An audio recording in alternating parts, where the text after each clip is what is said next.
por 100.000 estrellas. Es la culminación de un viaje que comenzó hace más de una década, con uno de los descubrimientos científicos más trascendentales de la historia. Alpes de Alta Provenza, Francia, 1995. El astrónomo suizo Michel Mayor y su equipo observan de forma rutinaria estrellas de la constelación de Pegaso, situada a 50 años luz de distancia, pero sus instrumentos revelan algo extraño. Una estrella tiembla y se mueve de forma violenta. Descubrimos que la velocidad de una de aquellas estrellas cambiaba en el tiempo. ¿Qué es lo suficientemente fuerte para poder perturbar una estrella del tamaño de nuestro Sol? La respuesta de Mayor es una idea radical: un planeta, pero nadie ha observado nunca un planeta orbitando en torno a una estrella parecida al Sol. El problema para detectar un planeta en la órbita de otra estrella reside en que cuando el planeta gira cerca de la estrella, su luz queda cegada por el resplandor de esta. A pesar de las dificultades, Mayor confía en sus datos e insiste en que esos violentos movimientos están provocados por la fuerza gravitacional ejercida por el planeta. Fui muy escéptico cuando leí las declaraciones de Michel Mayor. En muchas ocasiones se había anunciado erróneamente el descubrimiento de un planeta en la órbita de una estrella, así que pensé, vaya, ya empezamos otra vez. Decidí observar aquella estrella durante 4 noches, y sorprendentemente, la estrella se movía tal y como había contado Michel Mayor y su colega Didier Queloz, que anuncian su descubrimiento. La noticia conmociona a la comunidad científica. Por primera vez, había pruebas verificables y reproducibles de la existencia de un planeta orbitando alrededor de una estrella similar al Sol, denominado oficialmente 51 Pegasi B. El planeta fue informalmente bautizado Bellerofonte, en honor al héroe griego que tomó a Pegaso, el caballo alado. Es un planeta que rompe todas las reglas. Bellerofonte se abraza cerca de su ardiente estrella a unos 1800 grados Fahrenheit. Su masa es casi 150 veces la de la Tierra, y es un gigante gaseoso como Júpiter. Un gigante gaseoso es un planeta compuesto de hidrógeno y helio. Solo las capas exteriores son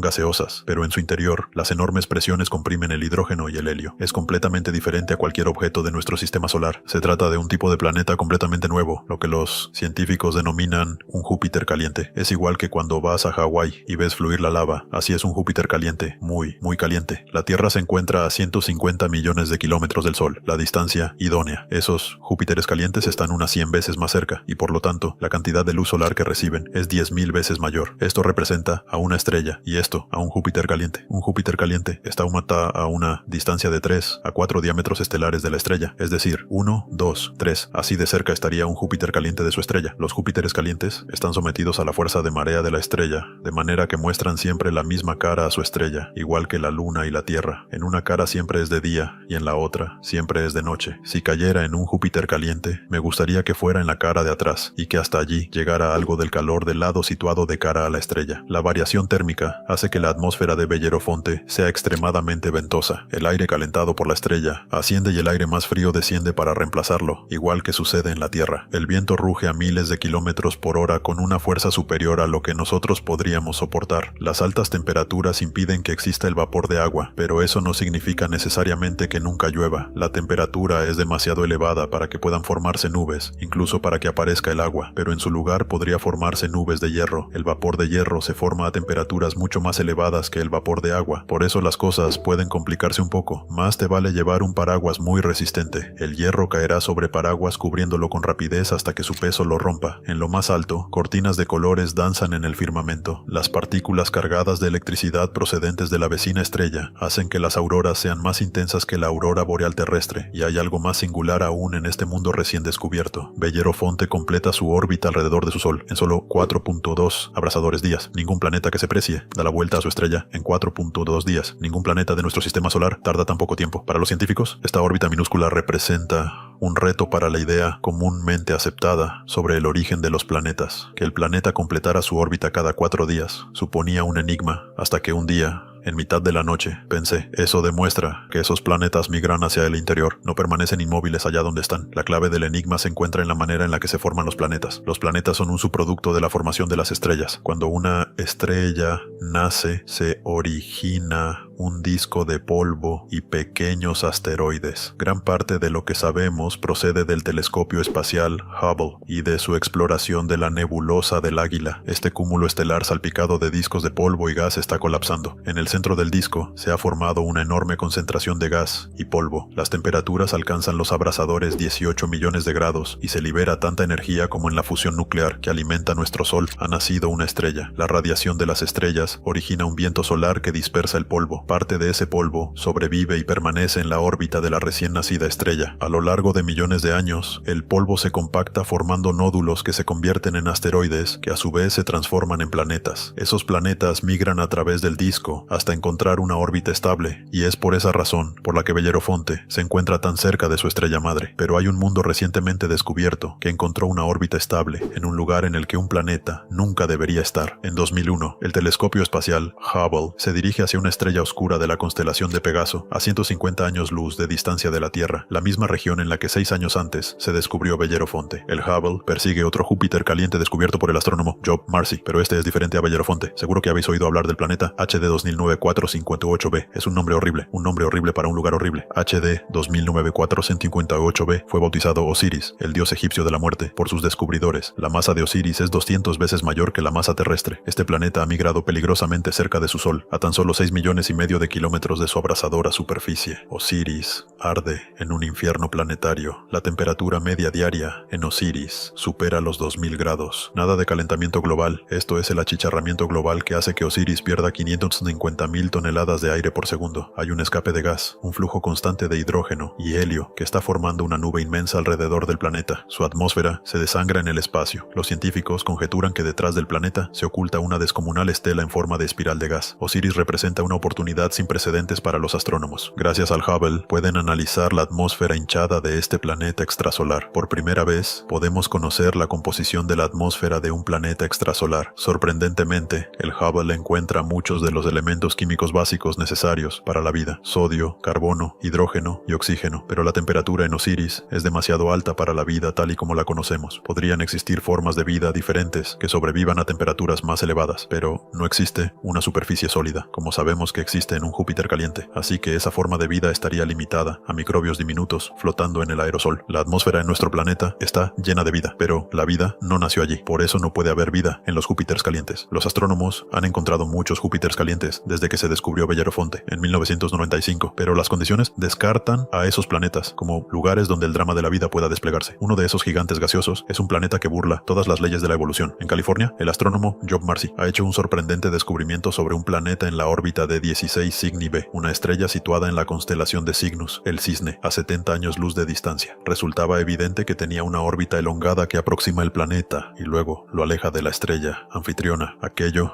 por supuesto, era un desafío para todas nuestras ideas basadas en nuestro sistema solar, en el que todos los planetas giran alrededor del Sol en órbitas casi circulares, como los surcos de un disco. Igual que un gigantesco yoyo espacial, el gigante gaseoso se mueve adelante y atrás por su sistema solar. Es como si cada año la Tierra se acercara a toda velocidad a 40 millones de kilómetros del Sol, para una vez pasado Marte, alejarse en dirección a Júpiter. Y como todos los gigantes gaseosos de nuestro sistema solar, este planeta yoyo tendría su propio séquito de lunas. Marcy cree que una de esas lunas podría parecerse a la Tierra. Es donde empieza lo más interesante. Imaginemos una luna rocosa, con una superficie, con lagos, océanos, puede que arroyos y cascadas. La luna giraría alrededor de su planeta, y ambos alrededor de la estrella anfitriona. A diferencia de la luna, sin aire, que gira alrededor de la Tierra, esta luna es un mundo con estaciones extremas. En nuestro mundo, las estaciones están causadas por la inclinación del eje del planeta. En este otro, la causa es su órbita elongada. Esos pobres planetas con órbitas elípticas elongadas sufren cambios violentos en el clima a lo largo del año. En el punto más cercano de la órbita, la estrella calcina al planeta Yo-Yo y su luna comienza el verano. La atmósfera en la luna, parecida a la Tierra, es barrida por violentas tormentas. Un huracán de categoría 5 en la Tierra solo es un suave remolino comparado con los inmensos torbellinos que se forman aquí. Las nubes se condensan a medida que el agua se evapora. Las temperaturas ascienden rápidamente. El agua y los gases se calientan y los océanos hierven, transformándose en vapor. Es como una gran sauna en el fénix del verano. La luna se asfixia a 800 grados de temperatura. Está en el punto más cercano a la estrella de los 26 meses de órbita. El verano apenas ocupa 2 meses. Pero qué verano. El planeta y su luna se alejan del horno de la estrella. Las temperaturas descienden hasta registros que nos resultarían moderados y cómodos. Con la llegada del otoño, las lluvias regresan a la sedienta y acostada luna. Las cuencas secas de los océanos vuelven a llenarse y surgen mares que forman nuevas costas. La tranquilidad se impone a medida que el planeta Yo-Yo y su luna se deslizan en las profundidades del gélido invierno oscuro. Las temperaturas rondan los 260 grados bajo cero. Los océanos se hielan y los casquetes polares se expanden por la superficie de la Luna, cubriéndola de una capa de hielo de kilómetros y kilómetros de espesor. El invierno es largo, dura 17 meses. Al llegar la primavera, el sol se acerca al cielo de esta desangelada luna y los hielos se parten y funden de forma violenta. Inmensos y deberes surcan un tempestuoso océano de aguas crecientes. En 2 preciosos y breves periodos, durante el deshielo de primavera y las lluvias de otoño, el clima de esta luna, parecida a la Tierra, es templado y agradable a 150 millones de kilómetros de distancia de la estrella, aproximadamente la misma distancia que existe entre el Sol y la Tierra. La órbita elíptica de este planeta y su luna, alrededor de la estrella, atraviesa una región que algunos científicos llaman la zona habitable. Las condiciones aquí son sencillamente perfectas para la vida. Si estás demasiado cerca de la estrella, el calor es excesivo, y si estás demasiado lejos, entonces el frío es excesivo. Todo se hiela, pero si estás justo en el medio, es perfecto. Todas las estrellas tienen una zona habitable. La ubicación de esa zona depende del tamaño y la temperatura de la estrella. En nuestro sistema solar, Venus marca el límite interno y Marte el límite externo. La Tierra y su abundante vida se encuentran justo en el medio. Es a la zona habitable 2 veces al año, en primavera durante 3 meses y medio, en su viaje de aproximación, y en otoño durante 3 meses y medio, en su veloz regreso a los confines más fríos del espacio. ¿Podría la vida sobrevivir a las condiciones existentes fuera de la zona habitable? ¿Podrían existir seres vivos lo bastante inteligentes para hibernar, igual que hacen algunos animales terrestres durante el invierno? Puede parecer fantasioso, pero me gustaría recordar las zonas de marea en nuestro planeta. La vida en las orillas de los mares es muy rica a pesar de las mareas. Hay muchos seres vivos que quedan bajo el agua cuando sube la marea, pero cuando la marea baja y el agua se retira, esos animales sobreviven perfectamente. El extraño ciclo orbital del planeta Yo-Yo crea condiciones fugaces e idóneas para la vida, pero también para la muerte. Algunos planetas extrasolares son aún más sorprendentes. Imaginemos un mundo que carezca de una estrella en torno a la que orbitar. Los científicos especulan con la idea de que en nuestra galaxia existan muchos planetas errantes,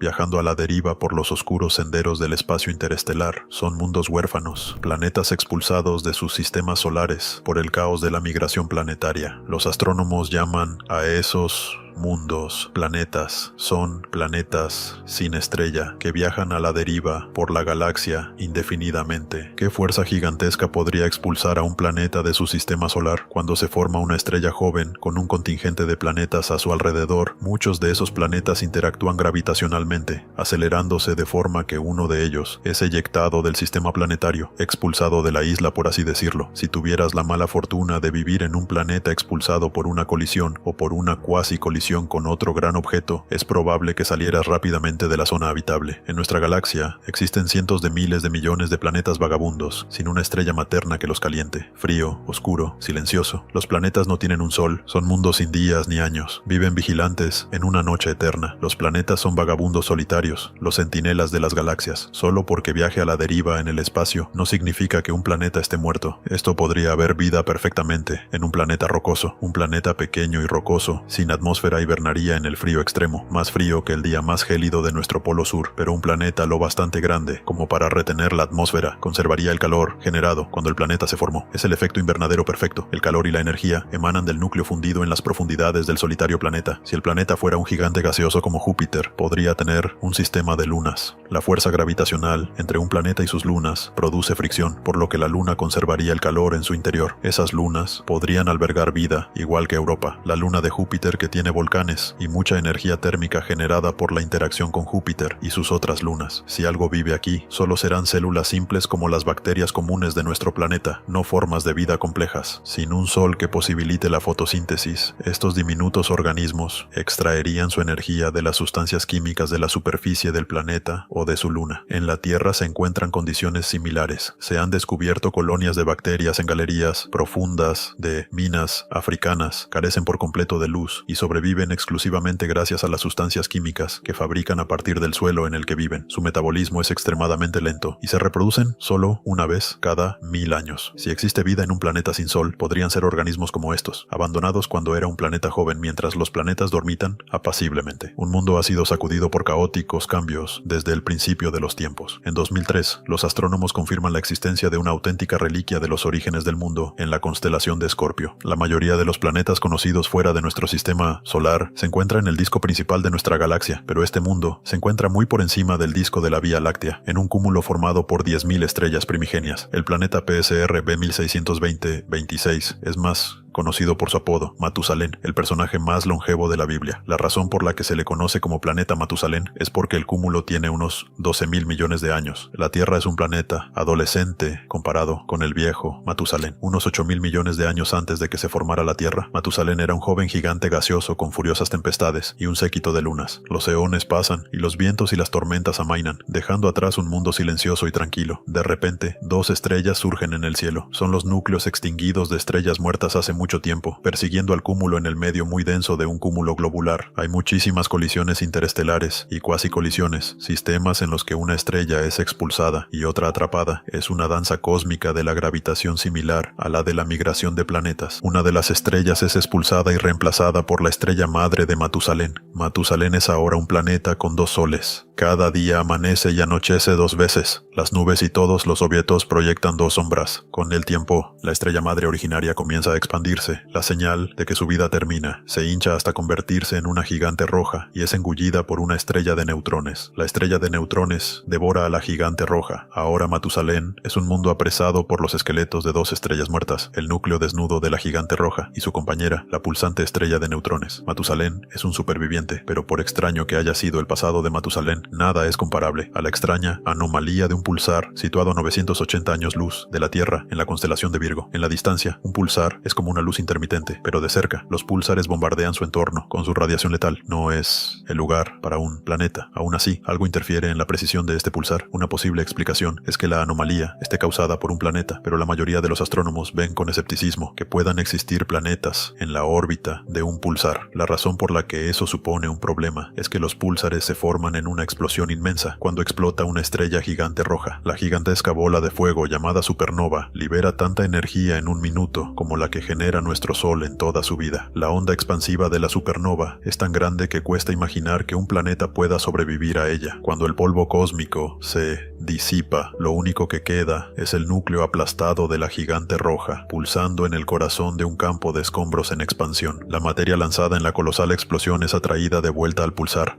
formando un disco. Del caos emerge un nuevo mundo, nacido del fuego y de la destrucción, un planeta zombie surgido del cadáver de lo que antaño fue una estrella gigante roja. Es asombroso que puedan formarse planetas en un planeta situado en la órbita de un pulsar. Tendrías la sensación de estar en una discoteca con una luz estroboscópica muy intensa. La radiación emitida por este monstruo estelar disocia las moléculas orgánicas necesarias para la vida. El pulsar tiene campos magnéticos muy potentes, que son arrastrados en la rotación de la estrella, atrapando todo lo que encuentran a su paso, electrones, protones, lanzándolos al exterior a gran velocidad, con más fuerza que el viento solar. No puedo imaginar siquiera que exista la posibilidad de que la vida más simple, la microbiana, pueda surgir y prosperar en un planeta cercano a un pulsar, básicamente porque todo lo que está en el campo del pulso recibe una cantidad de energía excesiva, y lo que queda fuera de él carece por completo de energía. El descubrimiento de planetas pulsares demuestra cómo pueden formarse nuevos mundos en la estela de la destrucción de una estrella. Da igual donde surja un planeta, el proceso de su nacimiento siempre está plagado de peligro. En ocasiones, la violencia es tan grande que el fin del mundo llega antes de su comienzo. En 2007, los astrónomos del telescopio gigante Géminis Norte hacen un extraño descubrimiento en el cúmulo de las Pléyades, a 400 años luz de la Tierra. Una estrella conocida solo por su número de catálogo, HD 23514, está rodeada por una nube de gas y polvo en forma de rosquilla. La estrella en el centro de la rosquilla tiene 100 millones de años de antigüedad, un renacuajo cósmico en términos astronómicos. Nuestro Sol es 45 veces más antiguo. Las condiciones son perfectas para la formación de planetas,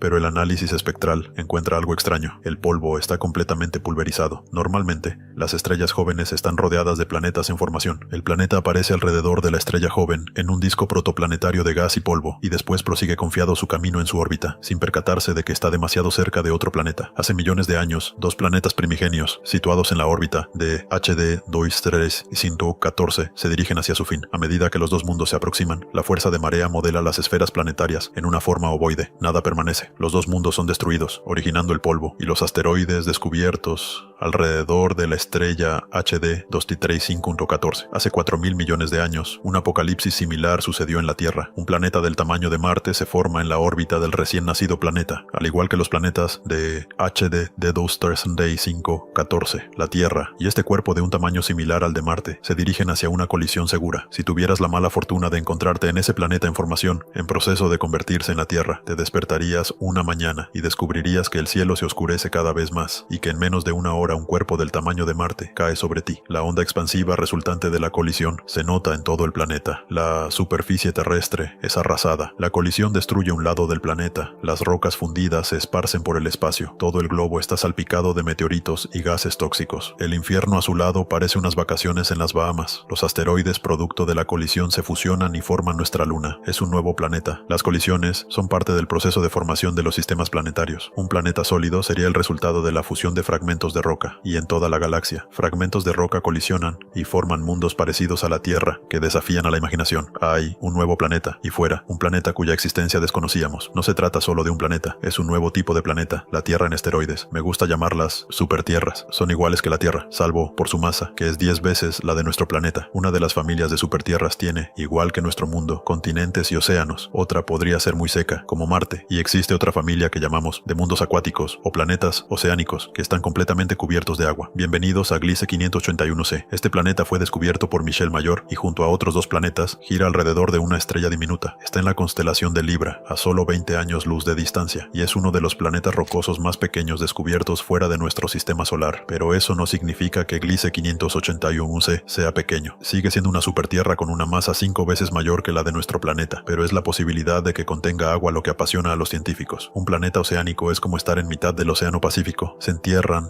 a la vista ya solo agua, nubes blancas y algodonosas, y el cielo azul sobre tu cabeza. Los vientos en el mundo oceánico serían similares a los de la Tierra, así que es un sitio muy bueno para navegar. El tiempo es absolutamente perfecto. El cielo siempre estaría azul y el sol en el mismo lugar, que tal como parte meteorológico, no hay tierra por ninguna parte, ni siquiera a muchos kilómetros de profundidad. La capa de agua sería muy profunda, al menos un cuarto de la profundidad del planeta. La presión aumenta a medida que nos sumergimos en las profundidades marinas. A 12.000 metros, alcanzamos la profundidad máxima de los océanos terrestres. Atravesamos el límite de los 33.000 metros. La presión es tan fuerte que el agua comienza a adoptar formas nuevas y sorprendentes, a una profundidad 10 veces mayor que la del océano más profundo de la Tierra. Llegamos al fondo. Cuando hay una masa de agua enorme, la presión en el fondo del océano es muy alta, superior al 1.000.000 de atmósferas, y esa presión comprime el agua del océano en un estado que llamamos hielo 7. No es como el hielo de tu congelador. Las moléculas de agua que forman el hielo de tu nevera están desordenadas, pero si haces hielo a presiones muy altas, entonces las moléculas de agua se ordenan, llegando incluso a alinearse. Este cristal es muy parecido al hielo, estoy seguro. También conocido comúnmente como sal mineral, el hielo 7 podría existir en nuestro sistema solar. Europa, una luna de Júpiter, podría estar cubierta por un manto de agua apresado por una espesa corteza de hielo. La presión de la corteza es tan grande que podría haber hielo 7 en las profundidades de estos mares inexplorados. Si ampliamos y descongelamos Europa, el resultado podría ser un mundo acuático parecido a Gliese 581c. Uno se puede pensar que haya surgido vida en un mundo acuático. Después de todo, el agua es esencial para la vida en la Tierra, en nuestro planeta, en todas partes. Allí donde hay agua, hay vida. Es imposible encontrar una gota estéril de agua en la Tierra, a menos que tú mismo la pongas en el micro. En ese mundo acuático podría haber bacterias o algún tipo de vida oceánica, pero no todas las supertierras son mundos acuáticos en los que la vida prolifera. Bueno, cuando hablamos de supertierras, nos referimos fundamentalmente a 2 tipos: rocosas con agua y cubiertas de agua en un océano interminable, pero a las 2 anteriores debemos añadir una tercera y poco frecuente familia de supertierras y planetas, muy similares a lo que llamamos planetas de carbono. Un planeta de carbono no se parece a nada de lo que hayamos podido ver antes. Es un lugar con una química diferente, pero repleto de tesoros muy terrenales. En nuestra galaxia hay planetas desolados, pobres e inhóspitos, pero la ciencia sigue la pista a un nuevo tipo de planeta, un mundo lleno de tesoros. En nuestro sistema solar, en nuestro Sol y en todas las estrellas cercanas, siempre hay más oxígeno que carbono, pero si imaginamos un lugar en el universo con más carbono que oxígeno, la formación del planeta sería muy diferente. El análisis espectral demuestra que el carbono es más abundante a 26.000 años, luz del centro de nuestra galaxia. Los planetas formados allí podrían ser muy ricos en carbono. El cielo matutino en un planeta de carbono sería cualquier cosa menos azul cristalino. Imagino una bruma amarilla con nubes negras de hollín, y conforme descendemos en la atmósfera, imagino lagos llenos de compuestos como el metano o la gasolina. Imagino pozos burbujeantes y péptidos de un líquido oscuro, como un pozo de petróleo, con poca o sin agua en la atmósfera. El aire está formado de compuestos de carbono, como butano, metano, benceno, compuestos que se separan al refinar la gasolina. Un día puede llover benceno y al siguiente butano. Por muy extraños que puedan parecer, los planetas de carbono, a muchos les resultaría familiar la calidad de su aire. El aire en un planeta rico en benceno se parecería al de Los Ángeles,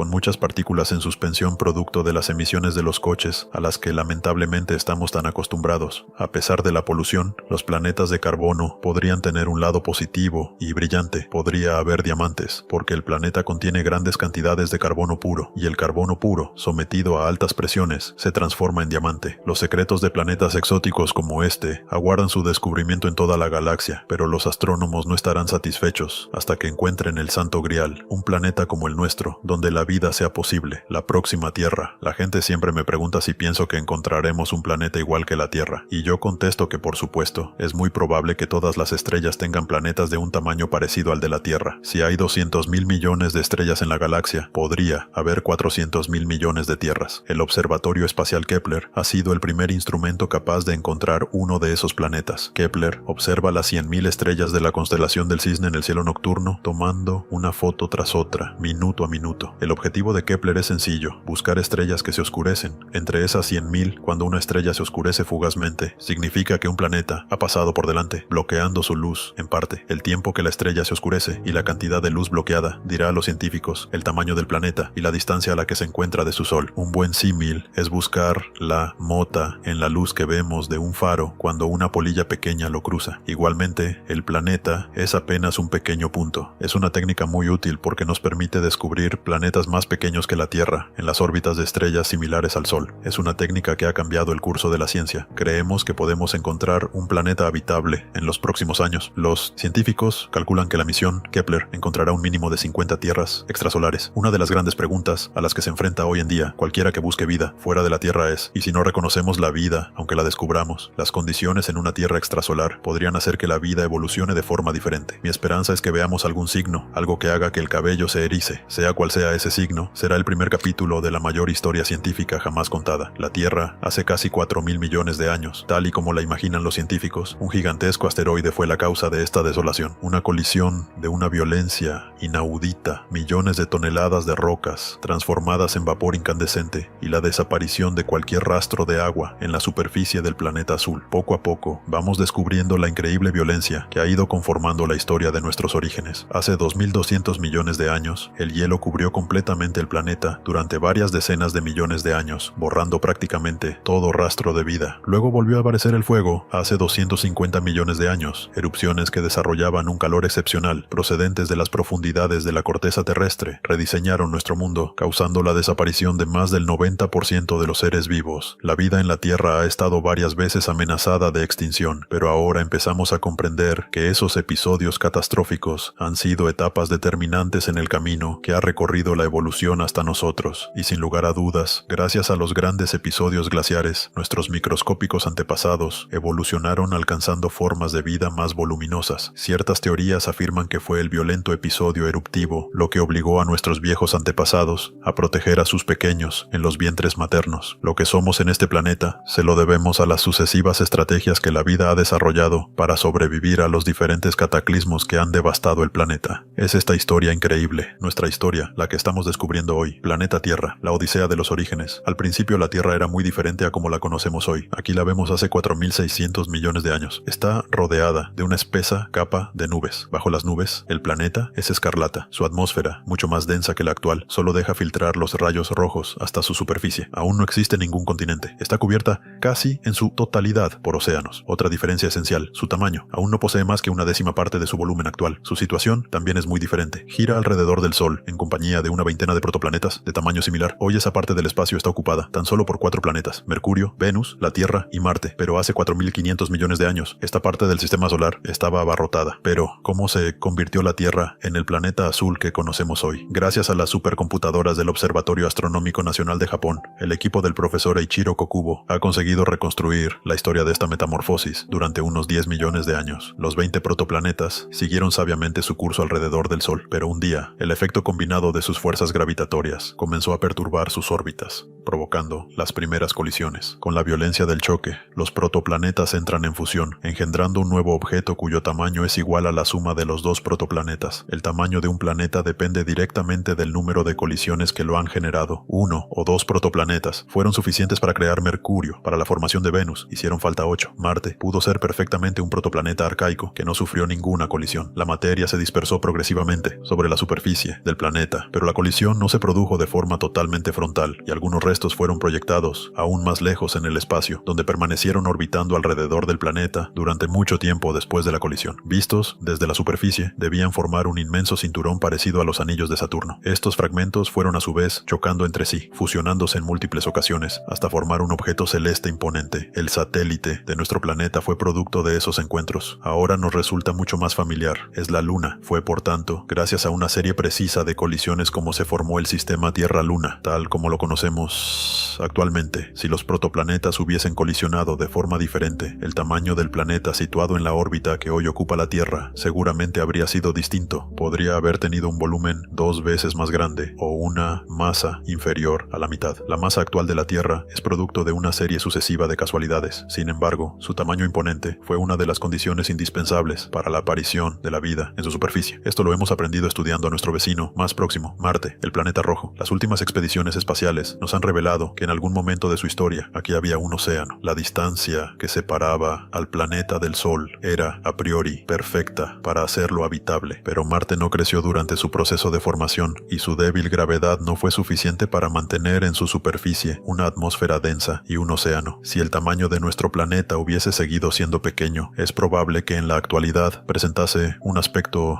igual de desolado que el paisaje marciano, pero la masa que adquirió la Tierra durante su crecimiento le dotó de una fuerza de atracción muy superior. Gracias a ella, ha podido conservar durante mucho más tiempo sus océanos, y fue en el corazón de sus océanos donde se desarrolló la vida. Pero, ¿a qué se parecían las primeras formas de vida que surgieron en la Tierra? ¿Quiénes eran nuestros antepasados más antiguos? La respuesta a estas preguntas se encuentra en un país cubierto en un 80% de glaciares a lo largo de todo el año, Groenlandia. Es aquí, cerca de Isua, que significa lugar donde termina la Tierra y comienza el hielo, donde se descubrió una de las formaciones rocosas más antiguas del planeta. Este macizo tiene más de 3.800 millones de años. Descansa aquí sobre una superficie de 4 kilómetros de anchura y 35 de longitud. Este conjunto de rocas negras es único en el mundo, y Isua es el único lugar del planeta donde se puede estudiar una formación así de antigua sobre una superficie de este tipo. Es aquí donde se han descubierto los rastros de vida más antiguos que se conocen en la actualidad. El profesor Minnie Rosing es el autor de este extraordinario descubrimiento. Aquí está la roca. Esto que estamos viendo nos retrotrae 3.800 millones de años en el tiempo, de forma que podemos comprobar cómo era entonces la superficie de la Tierra. En esta roca, de aproximadamente 1 metro cuadrado, es la franja negra lo que monopoliza la atención de los científicos del mundo entero. Contiene los rastros de vida más antiguos que se han descubierto hasta la fecha en nuestro planeta. A pesar de disponer de una perspectiva excepcional, no podemos distinguir a simple vista los fósiles de estos primeros antepasados. La única diferencia que hay entre este gris y este negro es que este contiene carbono y que el carbono procede de organismos vivos. El aumento del microscopio electrónico muestra la presencia de una cantidad de pequeños granos negros. Son partículas de carbono. Su análisis ha revelado que fueron sin duda los materiales de base con que estaban compuestos los organismos que vivían aquí hace 3.800 millones de años. Según el Dr. Rosing, debía tratarse de entidades que medían apenas 1/100 de milímetro de longitud, muy parecidas a las bacterias de hoy. Un examen más profundo de las rocas ha despejado ciertos indicios relacionados con su modo de vida. Estas numerosas líneas paralelas, más oscuras, que se distinguen sobre la superficie de la roca, las produjo la acumulación de polvo y cápsulas de bacterias sobre el fondo marino. Si estas líneas son rectas, es porque este lugar estaba al abrigo de las perturbaciones que producen las olas y las corrientes. Hace alrededor de 3.800 millones de años, este lugar era un remanso de paz en el fondo del océano, a varios cientos de metros de la superficie y lejos de la costa, y en las profundidades de este océano primordial ya se desarrollaban organismos que obtenían, sin duda, del agua del mar los nutrientes necesarios para su subsistencia, así como el carbono del que estaba formada su envoltura. Esta es la roca más antigua que podemos estudiar en la superficie de la Tierra, y al remontarnos con ella en el tiempo, comprobamos que ya entonces había vida, de modo que por mucho que nos remontemos en el tiempo, comprobaremos que siempre ha habido vida. Yo creo que la vida apareció en la Tierra hace aproximadamente 4.300 millones de años, desde que se formaron los océanos y se dieron las condiciones necesarias para su desarrollo. Estas huellas representan la forma de vida conocida más antigua de nuestro planeta. Son la impronta tangible de los orígenes de esta vida que surgió en el corazón de un océano, situado en un planeta lo bastante voluminoso para poder conservarlo. El principio de un largo periplo evolutivo que, al cabo de 4.000 millones de años, daría lugar al hombre actual. Pero aún faltaban muchas pruebas que superar. La siguiente gran amenaza vendría del espacio. Numerosos fragmentos que nunca llegarían a alcanzar el tamaño crítico de un planeta continuaban recorriendo el sistema solar. Y aunque la Tierra había adquirido una masa suficiente para que la vida se desarrollase en su superficie, su nueva fuerza gravitatoria había multiplicado también el número de asteroides a los que atraía, y la energía que libera un objeto celeste al chocar contra la Tierra supera en mucho lo que somos capaces de imaginar. Nos encontramos en Arizona, en el paraje del Meteor Crater, más conocido por el nombre de cráter Barringer. Este inmenso cráter de 1200 metros de diámetro es el resultado de un impacto que tuvo lugar hace aproximadamente 50.000 años. Pero, ¿cuál era el tamaño del meteorito que se estrelló aquí en el verano de 2003? Un centenar de personas, procedentes de los 4 puntos cardinales de Estados Unidos, se reunieron aquí para festejar un acontecimiento. Todos miembros de la misma familia se reunieron aquí para celebrar el centenario de la adquisición de este cráter por su antepasado común, Daniel Barringer. Daniel Barringer era empresario y había hecho fortuna con la explotación minera a finales del siglo XIX. En 1903 compró este cráter con la idea de extraer la cantidad de hierro y níquel que debía contener el gigantesco meteorito que lo había producido. Cuando mi abuelo llegó al borde del cráter, supuso que el objeto que se había estrellado aquí debía ser al menos tan grande como el fondo del cráter, o sea, que tendría más de 500 metros de diámetro. Para él, eso suponía millones de toneladas de níquel de un inmenso valor comercial, una verdadera fortuna. Daniel Barringer decidió, pues, invertir una suma increíble, cerca de 10 millones de euros, para iniciar la prospección. Empleó todos los medios posibles para explorar las profundidades del cráter, pero, a pesar de su empeño, no encontró ni hierro ni níquel. Llevaba excavando casi un cuarto de siglo cuando una publicación inesperada puso fin a su sueño. Básicamente, el artículo afirmaba que el diámetro del objeto que había producido el cráter no debía exceder algunas decenas de metros. La decepción fue amarga. Obligado a abandonar su proyecto, Daniel Barringer sucumbió a una crisis cardíaca poco tiempo después. Creo que yo habría cometido el mismo error, dadas las dimensiones de este cráter. Uno imagina automáticamente que el meteorito debía ser enorme. En realidad, el impacto de un meteorito del tamaño de esta red habría sido suficiente para producir este inmenso cráter de más de 1 kilómetro de diámetro. Se cree que un objeto de un tamaño infinitamente superior colisionó con la Tierra hace 4.000 millones de años. Un asteroide de un diámetro 10.000 veces superior al del meteorito Barringer, cuya masa debía ser 1 trillón de veces mayor. El profesor Norman Sleep, de la Universidad de Stanford, y su colega de la NASA, el profesor Kevin Sanley, trabajan juntos en el estudio de los impactos de meteoritos que colisionaron con la Tierra hace 4.000 millones de años. Pero la intensa actividad tectónica de nuestro planeta ha borrado de su superficie el más antiguo de sus cráteres. La Luna no tiene ninguna actividad tectónica. Su superficie conserva las huellas de las colisiones más antiguas. Los profesores Sleep y Sanley han intentado deducir, con sus estudios, la cantidad de impactos sufridos por la Tierra. Teniendo en cuenta la diferencia de tamaño y de gravedad, sus cálculos han establecido que debieron ser 25 veces más numerosos que los de la Luna. Nada marca la trayectoria de los asteroides que colisionan con los planetas. La diferencia de dimensión es la razón por la cual la Tierra sufre más impactos. De la misma forma que, si unos cazadores disparasen al azar dentro de un bosque, los ciervos serían alcanzados con más frecuencia que los conejos. Hemos catalogado los cráteres más grandes de la Luna. Luego, hemos aplicado un coeficiente que tiene en cuenta el tamaño más grande de la Tierra. El resultado nos muestra que la Tierra ha sufrido impactos de asteroides de hasta 500 kilómetros de diámetro. Estos son los resultados de los cálculos con el tamaño de los asteroides y el número probable de colisiones para cada tipo. Establecen que la Tierra ha podido sufrir hasta 6 impactos de meteoritos de más de 500 kilómetros de diámetro. Al adquirir su volumen actual, nuestro planeta se convirtió en un gigantesco imán de meteoritos gigantes. Un objeto de 500 kilómetros de diámetro que se desplaza a 20 kilómetros por segundo y se inmoviliza en 20 segundos, liberando toda su energía, produce una explosión extraordinaria. En aquella época, un microbio tenía más posibilidades de sobrevivir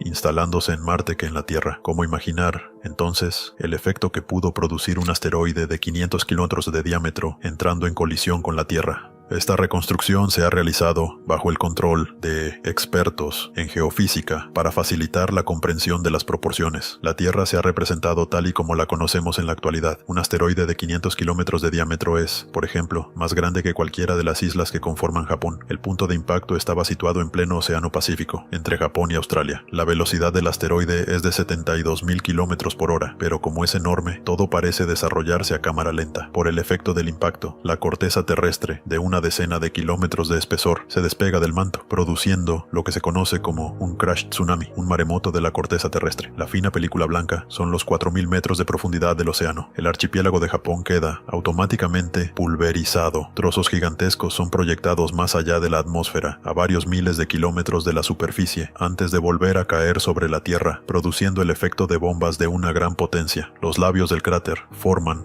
una inmensa cadena de montañas de 7.000 metros de altura. El propio cráter es un golfo de 4.000 kilómetros de diámetro, y esto no son más que los primeros instantes de la catástrofe. Para reconstruir el proceso de la catástrofe, los científicos han recurrido al banco de datos de colisiones más grande del mundo, el de la NASA. Este recipiente lleno de agua simulará el comportamiento del océano en el momento del impacto. Este proyectil de aluminio de 6 milímetros jugará el papel del asteroide. Impactará en el agua a una velocidad de 20.000 kilómetros por hora. El impacto de este pequeño proyectil de solo 6 milímetros ha perturbado violentamente la totalidad del metro cúbico de agua que contiene el recipiente, pero el verdadero efecto que produce la liberación de energía en el momento del impacto solo puede observarse a cámara lenta, aquí a 6.000 imágenes por segundo. En el momento del impacto, la bala queda frenada instantáneamente. La parte más grande de energía cinética acumulada por el proyectil se ha transformado ahora en calor, y ese calor extremo produce la evaporación inmediata de una enorme cantidad de agua. Cuando un asteroide colisiona con la Tierra, la materia alcanza temperaturas del orden de 4.000 a 6.000 grados centígrados, prácticamente la temperatura de la superficie solar. Un experimento realizado en la Universidad de Hokkaido ha permitido evaluar el comportamiento del meteorito y de la base rocosa en el lugar del impacto. Al ser sometidos a tales temperaturas, este trozo de roca de unos 5 milímetros de diámetro tiene una composición similar a la de los meteoritos. Este aparato va a aumentar progresivamente su temperatura en el vacío a más de 2.000 grados. Bajo el efecto del calor extremo, el trozo de roca se funde y libera una cantidad de pequeñas bolas de aire. La roca, como el agua, puede alcanzar el punto de ebullición. Entonces se transforma en un gas que se denomina vapor de roca. Al producirse el vapor de roca, este se dilata a una velocidad extremadamente alta, tan rápido que podría terminar cubriendo todo el planeta. La consecuencia del impacto de un meteorito no es solo el cráter o la zona del impacto, es principalmente el calentamiento que provoca dentro y alrededor de la atmósfera. Es ese calor lo más destructivo. Esta inmensa cúpula incandescente que permanece sobre el cráter durante unos instantes tras el impacto es el vapor de roca. 100.000 millones de megatones de roca transformados instantáneamente en vapor por el calor extremo que genera la colisión. Tras inflarse formando una cúpula, esta masa de vapor de rocas se aplana y se expande a gran velocidad en todas direcciones. Apenas 3 horas después del impacto en el océano, una extraordinaria ráfaga de vapor de roca con 4.000 grados centígrados de temperatura y desplazándose a una velocidad de 300 metros por segundo, alcanza el Himalaya. El vapor de roca alcanza ahora la Amazonia, en las antípodas del lugar donde se produjo el impacto. La intensidad del calor produce un fenómeno de combustión espontáneo. En un abrir y cerrar de ojos, la jungla se convierte en un océano en llamas. 24 horas después del impacto, el planeta entero está cubierto de una nube de vapor de roca a alta temperatura. Esta nube cubrirá el globo terráqueo durante cerca de un año. El océano, origen de la vida, no escapa a la catástrofe. Mientras el vapor de roca termina de envolver la Tierra, la superficie marina borbotea por todas partes. Luego entra en ebullición. La violencia de la evaporación hace descender el nivel del agua a un ritmo inimaginable de 5 centímetros por minuto. El agua del mar desaparece por completo, solo queda la sal, pero también se evapora rápidamente. El suelo oceánico queda ahora al desnudo y continúa sometido a esa temperatura extrema. Muy deprisa empieza a fundirse. Tan solo un mes después del impacto, este es el aspecto que mostraría la Tierra bajo su mortaja de vapor de roca. Una sola colisión con un asteroide de 500 kilómetros de diámetro y no queda una sola gota de agua en todo el planeta. Cuando se produjo aquel acontecimiento, debió erradicarse toda forma de vida de la superficie del globo. Y sin embargo, nosotros estamos aquí. Durante mucho tiempo se ha creído que cada episodio de evaporación total había provocado la extinción de la vida y que ésta había vuelto a desarrollarse desde el principio. Pero hoy en día, los científicos creen cada vez con más firmeza que las formas de vida consiguieron sobrevivir a pesar de estos episodios catastróficos. Un reciente descubrimiento llevado a cabo en Nuevo México apoya esta teoría. Esta inmensa extensión recubierta de sal es un lago salado. Hace 250 millones de años, esta región estaba ocupada por el mar. Un levantamiento del zócalo rocoso secó la zona. El agua desapareció, pero la sal permaneció. Un investigador lo ha considerado una versión reciente de un episodio de evaporación total y se ha dedicado al estudio de su impacto sobre los microbios presentes en aquella época. El profesor Russell Brill, microbiólogo en la Universidad de Westchester, ha descubierto que el lugar donde se encuentra un depósito de basura nuclear situado en las proximidades del lago salado ofrece las condiciones ideales para realizar sus investigaciones. Aquí, en refugios subterráneos, se depositan los guantes, las herramientas y otros objetos contaminados que se han utilizado durante la fabricación de armamento nuclear. Estos restos se depositan depositan en el centro de un lecho de cristales de sal de casi 1000 metros de espesor, que se formó cuando se secó el mar. Los cristales de sal tienden a dilatarse progresivamente, lo que significa que al cabo de varios siglos, los desechos radiactivos estarán completamente aprisionados en el interior de un bloque de sal. Si la sal puede aislar los desechos nucleares, es posible también que antiguos microorganismos se encuentren aprisionados dentro de ella. Dejándose llevar por esa intuición, el profesor Brill comenzó a examinar los cristales accesibles de las profundidades de estas instalaciones. Este laberinto de depósitos subterráneos tiene las dimensiones de una verdadera ciudad excavada en el interior del bloque salino. Las paredes, los techos, todo es aquí de cristal de sal. Cada sector está aislado por un sistema de puertas automáticas. El profesor Brill tomó sus muestras en los diferentes sectores de este laberinto. Material no le falta, hay cristales de sal por todas partes. Esto es un ejemplo muy bueno, en mi opinión, porque aquí podemos ver franjas y estrías muy visibles, representando cada una de ellas una gota muy pequeña del océano pérmico, prisionera en este cristal desde hace 200 millones de años. Para él, cada uno de estos cristales es tan precioso como un diamante. En el interior pueden distinguirse minúsculas inclusiones líquidas. Son gotitas de agua de mar, prisioneras desde la cristalización de la sal hace 250 millones de años. Están completamente aislados del mundo exterior debido a la extrema solidez de las paredes. Haciendo un minúsculo agujero en este cristal, el profesor Brill ha extraído cuidadosamente su contenido y el análisis de la muestra le ha conmocionado. Ha descubierto microorganismos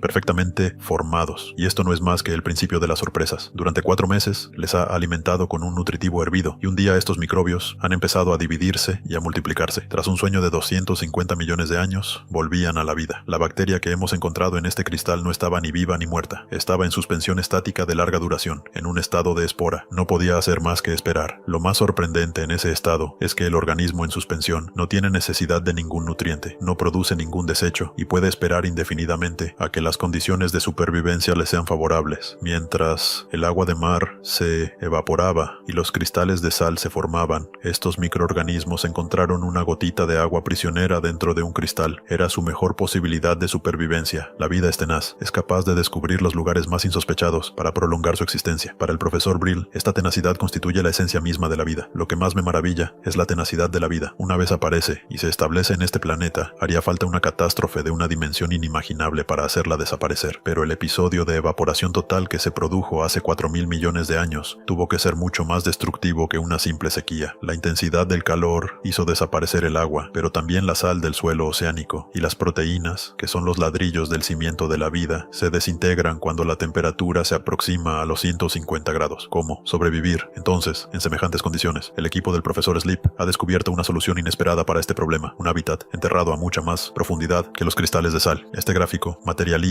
la distribución de las temperaturas sobre la superficie de la Tierra. El calor procede del corazón del planeta, de modo que las regiones más profundas o próximas a un volcán submarino son las más calientes. Cuanto más nos aproximamos a la superficie, más disminuye la temperatura. En las zonas verdes no excede los 100 grados, en las azules no supera los 50. Mientras los organismos permanezcan en la zona azul, sus proteínas no sufrirán ningún daño como consecuencia del episodio de evaporación total. El suelo oceánico puede alcanzar los 2000 grados de temperatura, calor que se difumina progresivamente hacia las capas inferiores. Para efectuar este cálculo, el profesor Sleep incorpora parámetros como la velocidad de propagación del calor en el zócalo rocoso. El calor se difunde lenta pero indefectiblemente, al ritmo de 1 metro por año. Pero esta simulación pone de manifiesto un fenómeno sorprendente. Solo las zonas próximas a la superficie parecen sufrir un aumento de temperatura. Durante los 10.000 años posteriores al impacto, siguen quedando regiones azules. Cualquier organismo que viviese a 1 o 2 kilómetros bajo tierra estaría razonablemente seguro. El impulso del calor no dura tanto como para poder alcanzar esas profundidades. Es el mismo fenómeno que ocurre cuando asamos un trozo de carne. No podemos asarla en 1 minuto, aunque sometamos el exterior a una gran temperatura. El interior permanece frío, pero ¿puede guarecerse la vida a varios kilómetros bajo tierra en Sudáfrica? Esta pregunta ha obtenido ya respuesta. Nos encontramos en el interior de una mina de oro, cuyos pozos más profundos descienden hasta 3.500 metros de profundidad. 400 toneladas de oro se extraen cada año de las minas sudafricanas por un valor de mercado de 4.000 millones de euros. Estas cifras explican claramente por qué se encuentra aquí el pozo más profundo que ha excavado el hombre en este planeta. Se utiliza, por supuesto, para la extracción, pero también alberga un proyecto de investigación de microorganismos subterráneos. Antes de la construcción de este pozo, se creía que el mundo de las profundidades era exclusivamente mineral. Nadie habría podido imaginar que aquí podía existir una forma de vida. A esta profundidad es esencial verificar constantemente los niveles de metano. Una concentración excesiva de este gas que se escapa constantemente entre las grietas podría anunciar la inminencia de una explosión. En lo más profundo de este mundo de silencio y tinieblas, estos investigadores han descubierto huellas indiscutibles de vida. Filtraciones de agua procedentes de la superficie resuman a lo largo y ancho de esta pared. Está recubierta de una espesa película blanca y negra, un tapiz orgánico compuesto de diferentes bacterias. Su análisis ha revelado la presencia de especies totalmente desconocidas en la superficie. Sin embargo, están equipadas con genes que las predisponen a realizar una respiración oxigenada, lo que parece absolutamente inútil en su hábitat actual. Es sin duda la prueba de que estos microorganismos hace mucho tiempo que se han abierto camino hasta aquí desde la superficie. Han resbalado por los intersticios de la roca hasta llegar a este extraño hábitat donde han logrado sobrevivir. Antes se creía que no existía ninguna forma de vida a más de 60 centímetros de la superficie. Gracias a los estudios realizados en las profundidades de este pozo, hoy sabemos que se pueden encontrar organismos vivos a 3000 metros bajo tierra. Si dispusiésemos de acceso a otros lugares así de profundos, encontraríamos seguramente huellas de organismos, cuya organización sería sin duda similar a la que hemos observado aquí. El mundo subterráneo ha sido sin duda la gran reserva de la vida. Hace aproximadamente 4.000 millones de años, la vida apareció en los océanos e inmediatamente se expandió en diferentes direcciones. Algunas de sus formas alcanzaron obviamente las profundidades de la Tierra. Un episodio de evaporación total eliminó sin duda toda la vida de los océanos, pero los organismos que se refugiaron lejos, bajo la superficie, sobrevivieron. No cabe duda de que la Tierra se transformó durante un tiempo en una bola incandescente, pero al cabo de un año, el vapor de roca se disipó y la temperatura empezó a disminuir progresivamente. 1000 años después, el agua evaporada de los océanos volvió finalmente a condensarse en forma de lluvia y cayó sobre la Tierra a un ritmo de 3000 milímetros por año. Estas precipitaciones, igual de torrenciales que las de nuestras zonas tropicales, fueron el alimento de los recipientes oceánicos. En ese preciso instante, lejos, bajo el suelo oceánico, numerosos microorganismos seguían sobreviviendo, y entre ellos, nuestros primeros antepasados. Durante más de 2000 años,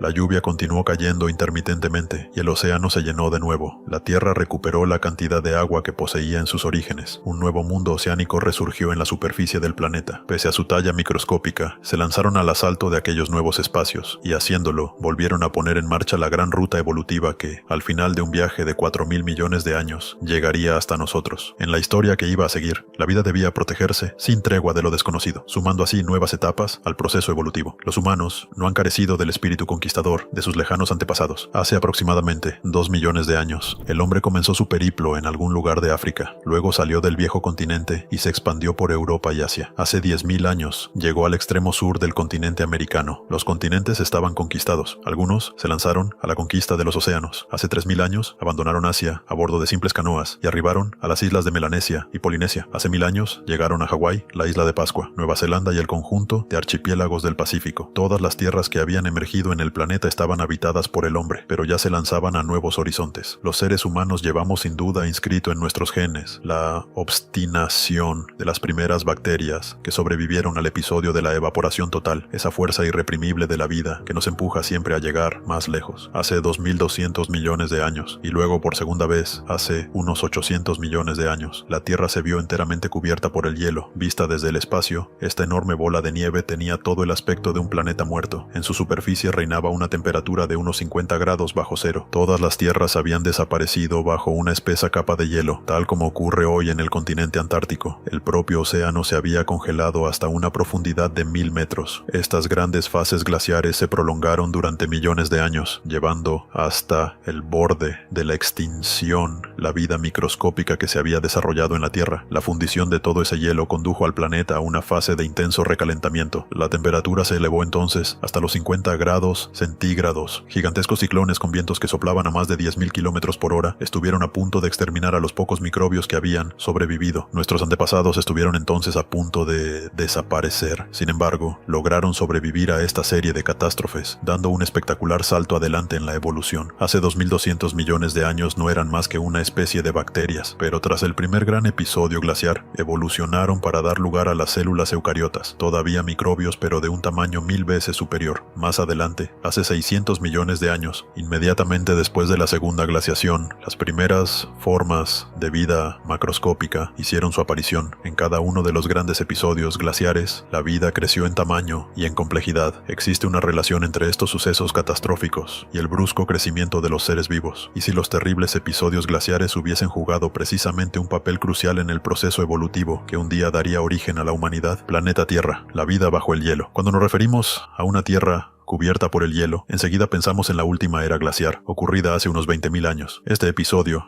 relativamente reciente puede ayudarnos a comprender lo que ocurrió durante las grandes glaciaciones planetarias. Esta inmensa isla de verdor en medio de los rascacielos de Nueva York es el famoso Central Park. Dentro podemos encontrar un gran número de rocas bastante extrañas. Reciben el nombre de bloques erráticos. Deben este apelativo a su composición, totalmente distinta a la del zócalo rocoso de la región Sarombono, lo que produce la impresión de que se encuentran fuera de lugar. Se llegó a la conclusión de que habían sido desplazadas desde lugares muy lejanos. Algunos creían incluso que habían sido depositadas allí por el diluvio descrito en la Biblia. En realidad, los causantes de tal desplazamiento fueron los glaciares, que se extendieron hasta aquí durante la última era glaciar. A 3.000 kilómetros al norte de Nueva York, podemos ver cómo se reproduce el mismo fenómeno. Las masas oscuras que podemos ver en algunos lugares son bloques erráticos, fragmentos enteros desgajados de las montañas que rodean estos glaciares. Un glaciar avanza únicamente algunos metros al año, pero a su ritmo puede desplazar estas rocas a enormes distancias. Cuando un episodio glaciar llega a su fin, el hielo se funde y deposita in situ las rocas que transportaba. Así es como las rocas se convierten en erráticas. Su presencia indica que un día este lugar estaba ocupado por un glaciar. Los científicos utilizan estos fenómenos para intentar desentrañar los misterios de los periodos de glaciación. Analizando la distribución de las rocas erráticas, pueden deducir el movimiento de los glaciares en una época determinada. Este mapa representa el avance de los glaciares durante la última era, hace 20.000 años, en la época en que los mamuts recorrían la Tierra. Se puede ver que, a pesar de su apelativo de era glaciar, las regiones recubiertas por los glaciares eran en realidad bastante limitadas.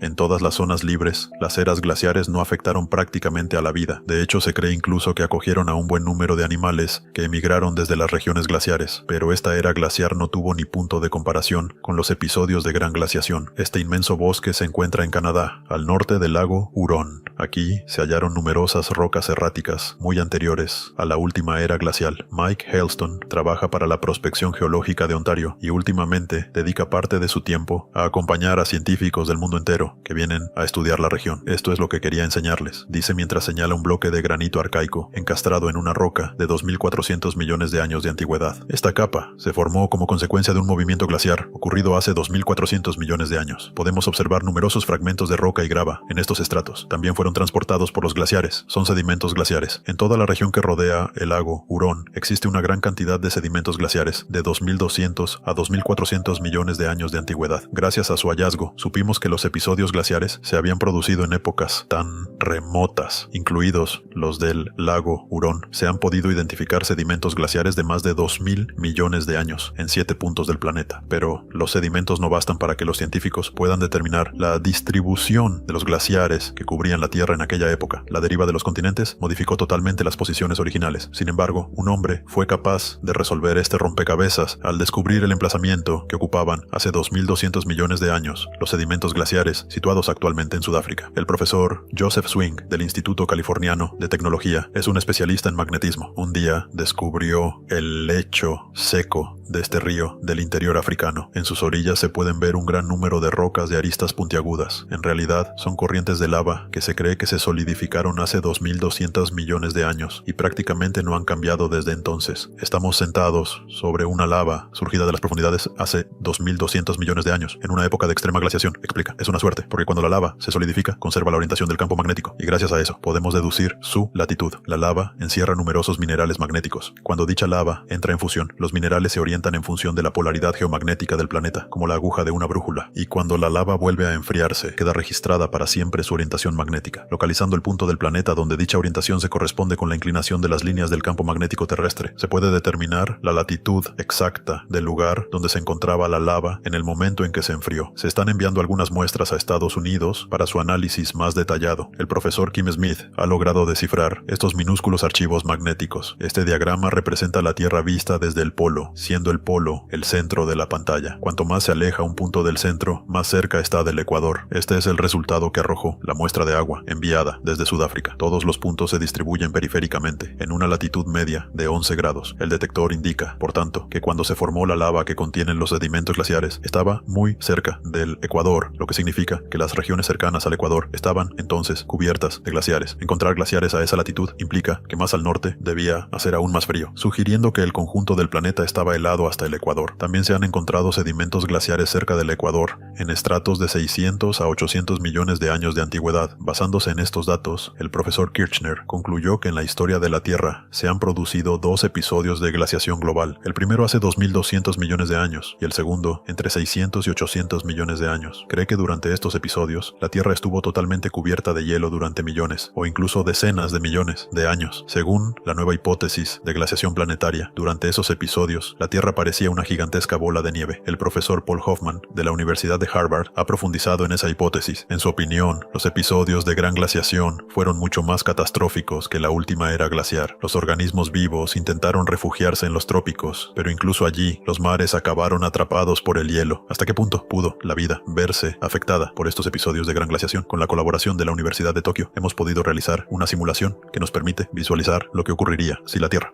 tal como la conocemos hoy, sufriera repentinamente una catástrofe de tales dimensiones. Durante la última era glaciar, los glaciares nunca alcanzaron la latitud de Tokio, es decir, 36 grados norte. En un episodio de gran glaciación, los rascacielos quedarían completamente cubiertos por el hielo, que podría alcanzar los 1000 metros de espesor. Al principio, el crecimiento de los glaciares es progresivo. Hacen falta varios millones de años para que alcancen los 20 grados de latitud, donde están situados Hawái y Cuba. Una parte de la población animal tendría seguramente tiempo de refugiarse en el santuario de los trópicos, pero el crecimiento del hielo se acelera súbitamente a partir de los 20 grados de latitud y llega al Ecuador en cuestión de algunas décadas. Las zonas tropicales se convierten también en un mundo de hielo. La temperatura desciende bruscamente a 50 grados centígrados y la vida refugiada en esas zonas se extingue también. Los vegetales desaparecen, lo que significa que el eslabón esencial de la cadena alimenticia se destruye. Sin los vegetales, ni los herbívoros ni los carnívoros pueden sobrevivir. La tierra firme se convierte en un desierto sin vida. Los océanos sufren una suerte similar. El profesor Hoffman cree que debieron helarse hasta los 1000 metros de profundidad. Quizá los seres vivos capaces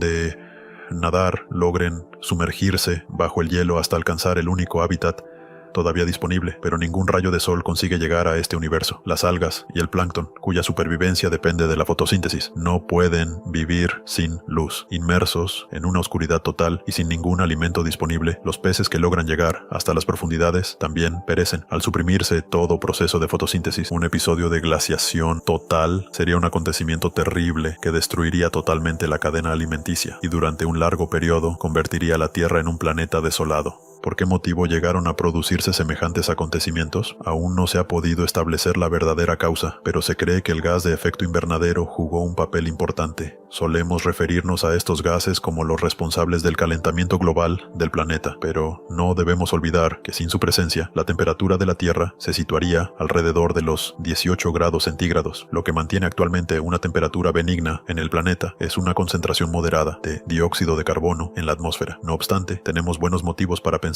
que justo antes del primer episodio de glaciación total, hace 2000 millones de años, había menos dióxido de carbono en el planeta que hoy en día. Pero, entonces, ¿cómo pudo la Tierra conservar su calor? Este inmenso terreno pantanoso, situado en el sureste de Estados Unidos, nos da una idea del ambiente que reinaba en la Tierra en aquella época. La profundidad media de los pantanos del Parque Nacional de Okefenokee no supera el metro de altura y se extienden más de 60 kilómetros de norte a sur y 40 de este a oeste. Wary Hill, profesor de ciencias retirado, actualmente sirve de guía a turistas y grupos escolares por esta inmensa ciénaga, describiendo sus fascinantes características de una manera perfectamente accesible para todos. ¿De qué tipo de gas se trata? Los niños recogen una muestra con la ayuda de un embudo y ahora Wary Hill puede dar comienzo a la sesión de magia. El gas arde. Se trata de metano, un gas inflamable presente en la composición del gas que alimenta las cocinas. La fuente de este metano se encuentra en el cieno que cubre el fondo del pantano. Estos microbios reciben el nombre de metanobacterias. Se cree que hace 2000 millones de años las metanobacterias vivían en todos los océanos del planeta, descomponiendo la materia orgánica y liberando metano, pero el metano es un gas de efecto invernadero, mucho más potente que el dióxido de carbono. Algunos científicos creen que fue precisamente este metano el que permitió a la Tierra conservar su temperatura. El profesor Jim Castings, de la Universidad de Pensilvania, es uno de los grandes especialistas mundiales de la atmósfera terrestre. Ha descubierto que, incluso sin dióxido de carbono, el metano podría haber mantenido por sí solo la temperatura por encima de los 0 grados. Si nos remontamos en el tiempo, unos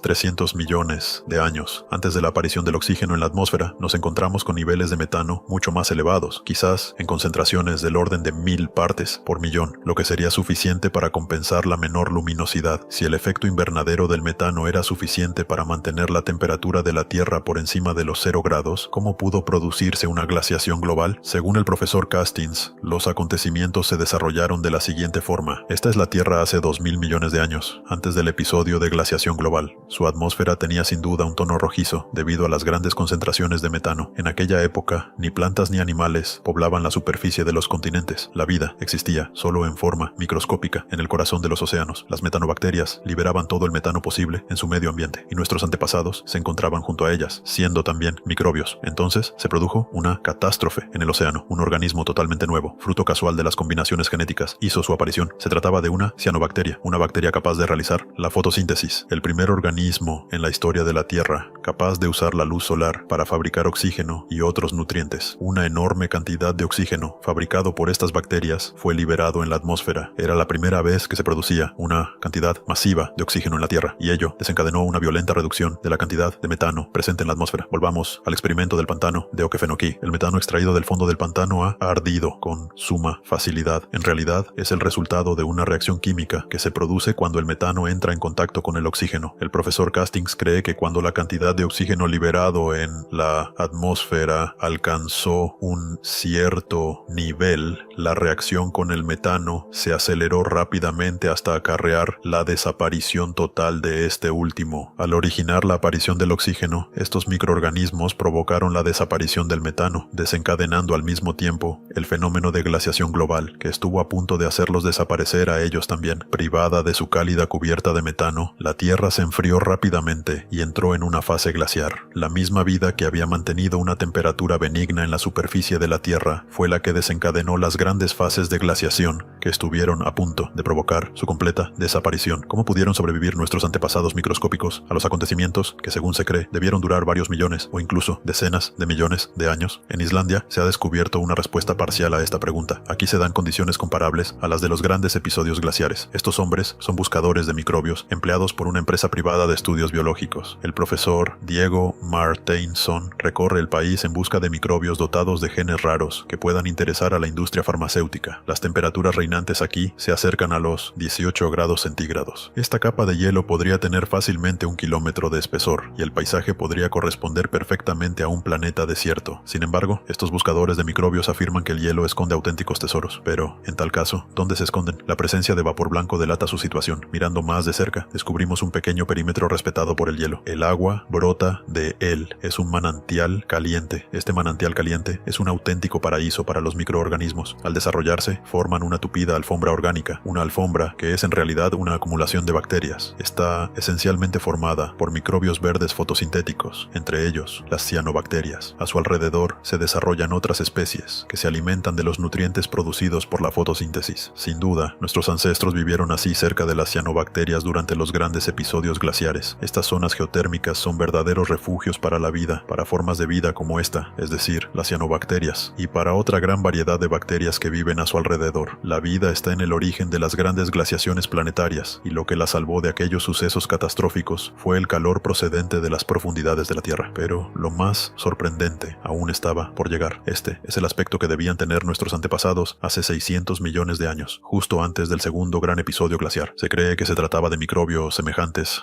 a estos coanoflagelados que actualmente forman parte del zooplancton. Si condensáramos toda la historia de la Tierra en un solo año, retroceder 600 millones de años nos situaría en el mes de noviembre. En ese preciso momento se produjo el segundo gran episodio glaciar. Durante más del 80% de la historia de la vida en la Tierra, nuestros antepasados fueron microscópicos, pero cuando la segunda gran glaciación tocó a su fin, dieron un gigantesco salto evolutivo hacia adelante, al mismo tiempo que otras muchas especies. Estamos en Namibia, África, en un estrato geológico formado antes de la segunda gran glaciación. Se encontraron unos fósiles muy extraños en esta granja. En algún lugar de este pedregal se halla la prueba indiscutible de que la vida dio un extraordinario salto evolutivo justo antes del último gran episodio glaciar. Se distinguen dibujos negros en la superficie de la roca. Son fósiles de un organismo que había alcanzado un nuevo estadio evolutivo. Medían 30 centímetros de largo, de modo que ya no se trataba de microbios. No sabíamos muy bien lo que era. Podría tratarse tanto de un pez como de un helecho, aunque se parece más a un pez. Ni siquiera los científicos consiguieron determinar si se trataba de un vegetal o de un animal. Esta forma de vida fosilizada es uno de los primeros organismos macroscópicos aparecidos en la Tierra. El de Namibia recibió el nombre de iridión. No era ni un pez ni un vegetal, sino un misterioso animal cuyo aspecto recuerda al de una boca humana. Los científicos creen que debía vivir medio hundido en el fondo arenoso del mar. Otros fósiles de organismos complejos fueron descubiertos en Siberia. Este mide también 30 centímetros de largo y fue bautizado como Georgia. Se hallaron 5 huellas circulares de idénticas dimensiones.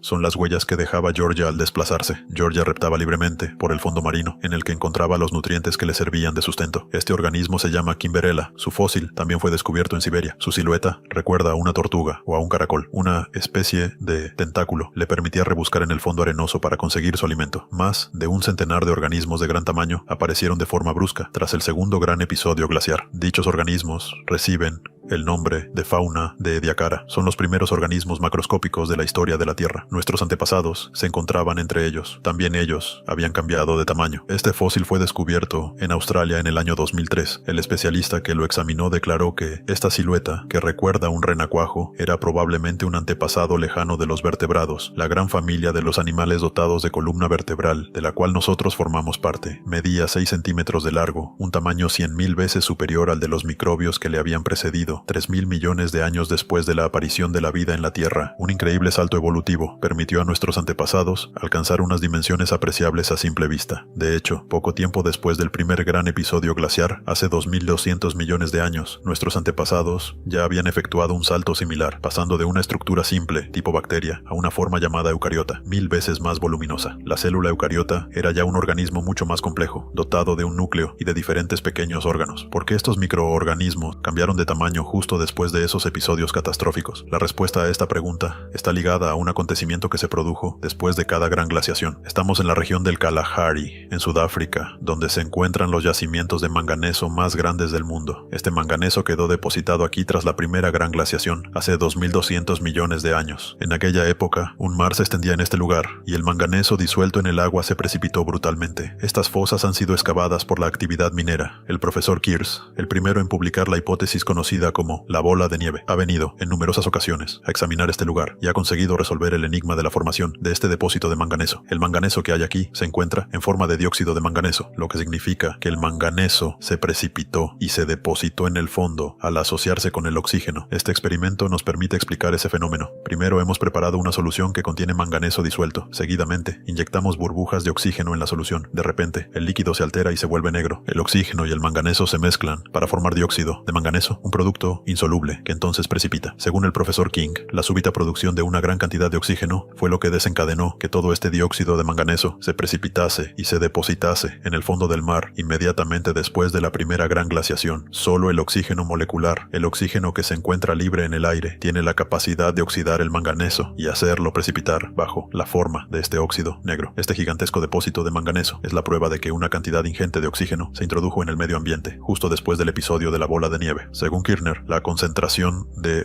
oxígeno presente en la atmósfera en los orígenes de la Tierra era mínima. Hace 2.200 millones de años, como consecuencia del primer gran episodio de glaciación, alcanzó el 1%. Después, tras el segundo gran episodio de glaciación, ocurrido hace 600 millones de años, aumentó hasta el 20%, es decir, prácticamente el nivel actual. Los niveles de oxígeno habían permanecido estables durante millones de años, y según el profesor, el único acontecimiento que pudo causar ese excepcional aumento fue una gran glaciación planetaria. Ahora bien, el oxígeno es una molécula que produce una gran cantidad de energía. La repentina disponibilidad de esa energía fue sin duda la causa de que nuestros antepasados pasaran al estadio de eucariotas hace 2.000 millones de años y, posteriormente, al de formas de vida de la fauna de Ediacara hace 600 millones de años. Pero, ¿por qué a los grandes episodios glaciares le siguió una producción masiva de oxígeno? Veamos cómo el profesor Kim Smith reconstruye el curso de los acontecimientos. Durante los episodios glaciares, la Tierra estaba totalmente cubierta de hielo, pero los volcanes seguían siendo muy activos. Los gases volcánicos contienen generalmente una cantidad importante de dióxido de carbono. Actualmente, ese dióxido de carbono se disuelve naturalmente en el agua de los mares. Un día, caí repentinamente en la cuenta, pues claro, el dióxido de carbono de los volcanes tenía que continuar acumulándose en la atmósfera. Los océanos estaban entonces cubiertos de una espesa capa de hielo, y el dióxido de carbono solo podía escaparse hacia la atmósfera, donde se iba acumulando. Cuando el dióxido de carbono atmosférico alcanzó concentraciones de 300 a 2000 veces superiores a las actuales, el efecto invernadero provocó la brusca fundición de los glaciares. Se pasa entonces entonces de una temperatura media de 50 grados bajo cero a más de 50 grados centígrados. En tales condiciones, la fundición del hielo es extremadamente rápida. De ese modo, el dióxido de carbono liberado desde las entrañas de la Tierra puso bruscamente fin a los grandes periodos de glaciación. El mismo calor procedente de las profundidades que había albergado la vida en el pasado intervino de nuevo de forma determinante en la historia del planeta. Sin embargo, las condiciones para una nueva catástrofe estaban otra vez a punto. Tras la desaparición del hielo, el efecto invernadero prosiguió su labor de calentamiento del planeta. Según un estudio reciente, cuando la superficie del mar alcanza una temperatura de 45 grados centígrados, se desencadena un violento fenómeno de evaporación que engendra gigantescos ciclones, denominados hiperciclones. Es muy probable que tales fenómenos devastaran la Tierra inmediatamente después de los episodios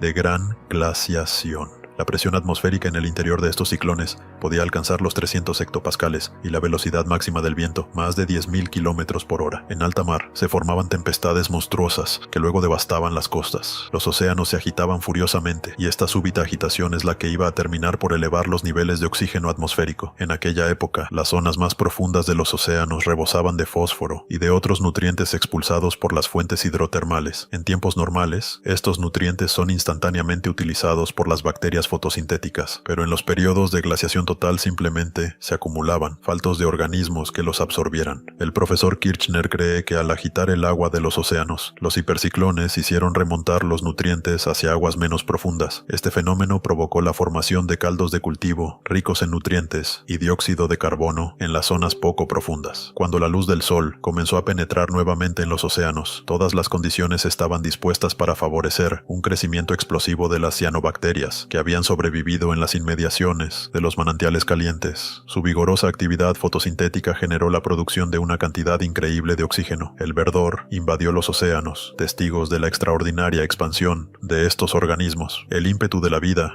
que había sobrevivido a los dos grandes episodios glaciares, estaba a punto de cambiar el planeta. Se iniciaba un nuevo capítulo de su historia en un mundo rico en oxígeno, el gas que iba a permitir el desarrollo de formas de vida más grandes y más complejas. Si la Tierra no hubiese conocido las grandes glaciaciones, quizás nunca habríamos llegado a este punto. Probablemente, de no haberse dado esos saltos evolutivos, nuestro planeta sería aún un mundo de océanos viscosos, llenos de estromatolitos, sin que ningún ser vivo hubiese alcanzado el tamaño suficiente para moverse y actuar. Hace 2.200 millones de años y 600 millones de años, respectivamente. Dos grandes acontecimientos desarrollaron las distintas formas de vida sobre la Tierra. Los seres humanos somos el resultado de esas evoluciones. Nuestro cuerpo es la prueba evidente de ello. Cada uno de nosotros está compuesto por 60 trillones de células y cada una de ellas es del tipo eucariota, es decir, cada una contiene un núcleo. Somos un ensamblaje de células eucariotas que aparecieron hace 2.200 millones de años como consecuencia de la primera gran glaciación. El colágeno compone la estructura sobre la cual se posicionan estas células y les sirve de nexo de unión. Se cree que empezó a producirse masivamente en el interior de los organismos vivos tras el segundo gran episodio glaciar hace 600 millones de años. El colágeno, esta sustancia sintetizada tanto por nuestro organismo como por todos los animales vivientes, posee extraordinarias propiedades, como se demuestra en el siguiente experimento. Hemos mezclado células de cultivo con colágeno. A la izquierda se observa que las células con colágeno se multiplican rápidamente y también comienzan a aglomerarse, adheriéndose unas a otras. Posteriormente, añadimos vitamina C para crear un ambiente más propicio para la secreción de colágeno